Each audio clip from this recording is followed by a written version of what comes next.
What's up, everybody there in YouTube land? It's Aftermath here on the Sportsnet YouTube page, and we're talking about The Undertaker. And it looks like Survivor Series is going to be the big goodbye for The Undertaker. So we've been looking back on his career. We've talked about greatest moments and matches during when we were talking about the last ride, but we never really talked about his rivalries.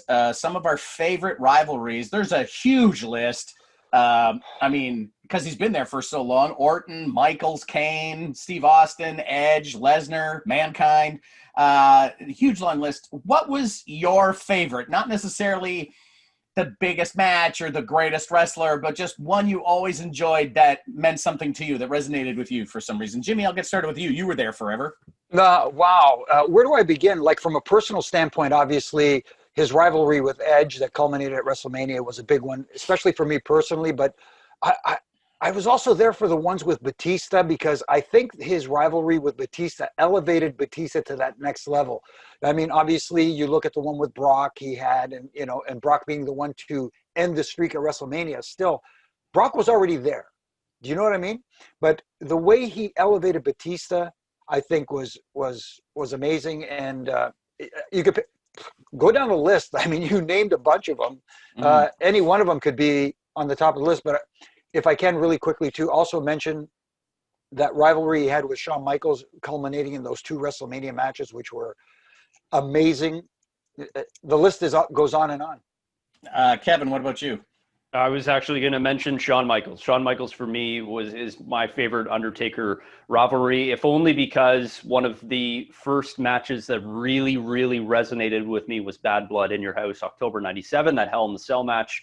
I was still a kid at the time, but I absolutely loved that match. I was hooked. It helped. Bret Hart and Shawn Michaels helped hook me into wrestling when I was a little younger than that, but this match kind of brought me into wrestling being badass, and that match being incredible. I remember I owned the tape I owned the VHS tape, and I wore that thing out, watching it over and over and over again. So Shawn Michaels and The Undertaker for me, amazing. Then they had a match at Royal Rumble 98, and like Jimmy mentioned, WrestleMania 25, 26, just absolute classics. 5, 6, 7, 8, 10, 70-star matches. They're just fantastic. Shawn, one of the best in the business. Taker, I mean, what can you say about Taker? Just fantastic. Now, Anthony, I'll be surprised if you don't put yourself on this list. No. For me, it's Kane. I thought someone else would say that. So when Undertaker first showed up, it was like, oh my God, because Hulk Hogan was still champion, and he was on a crash course to meet him and beat him, and he seemed unstoppable. And then his brother shows up, and you're like, this guy's just as big as him and just as moves the same. And it was just really cool to see that there was something out there that could match up against Godzilla, and it was Godzilla's brother. Of course, there have been other matches, but one thing, as soon as somebody could stand toe-to-toe for a moment with The Undertaker, they're made. And I remember when Brock Lesnar was at the Hell in a Cell, was throwing Undertaker around into the cage and into the cell, and I was like, oh my God, what kind of animal, next level animal is this, that you can throw The Undertaker like that? And to me, that was when Brock was the real deal beyond any, I agree with Anthony. Kane was a big one for me because it was the first time any rival of anybody got to Undertaker emotionally. It was the first crack in the armor we had ever seen in the character, which I thought was amazing. And in combination with Kane, one of his greatest friends, but one of his greatest rivals for a long time was Paul Bearer. Paul Bearer kept bringing in people to try and take out The Undertaker, like Kane, like Mankind, who ended up being a monster rival. But for me, I go back even further because The Undertaker came up so fast, being such an amazing character right away 30 years ago.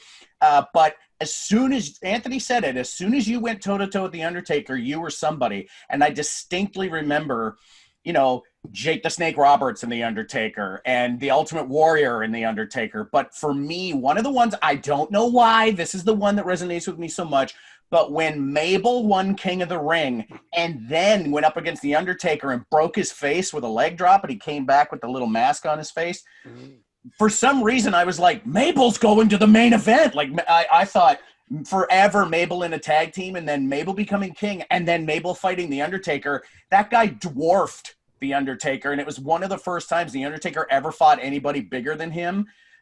You know, you have those moments with The Undertaker where he's just so imposing, and then he fights a guy like Mabel. Then he fights a guy like, I hate to say the Giant Gonzalez, but I'm going to do it. Just guys that were so much bigger than him. And I even remember him getting involved in something with Nails. Guys, remember Nails? These are all these classic things on the way to becoming a legend. There was a while where The Undertaker was the measuring stick. And like Anthony said, if you could go toe-to-toe with The Undertaker, you were somebody. And like we talked about him making other superstars, we can't leave someone off the list like a Randy Orton as well. Yes. Randy Orton may not be where he is today if he didn't get that stamp of approval, for lack of a better term, from The Undertaker. So Undertaker was the measuring stick for a reason. And it was figuratively and literally, if anybody was taller or bigger than The Undertaker, it's like, oh my God, this guy is humongous. And then, of course, if they can go toe-to-toe. Honorable mention, did you guys see AJ Styles' bodyguard? Oh, yeah, Jordan. Jordan? How he's making Braun Strowman look like he's my height. Wow. Holy moly. There's a meme going around somewhere where they showed Jordan walking to the ring and then they photoshopped AJ to be about this big in the photo. It's very funny. That's photoshopped? Apparently. Okay. But as far as the Undertaker stuff goes, I do want to give a shout out to Big Show, because there was a while where he clearly on SmackDown took the Big Show under his wing.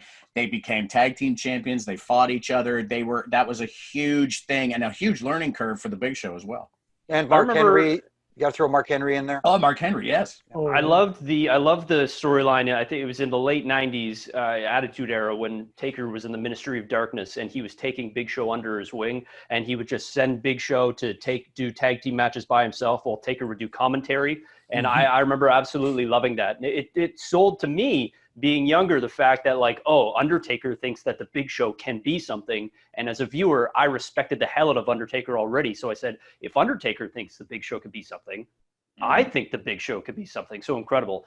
And we can't forget mentioning Kane without Vince McMahon's legendary commentary. It's gotta be Kane. Anytime I hear Patrick Kane, who plays for the Chicago Blackhawks, that's all I think.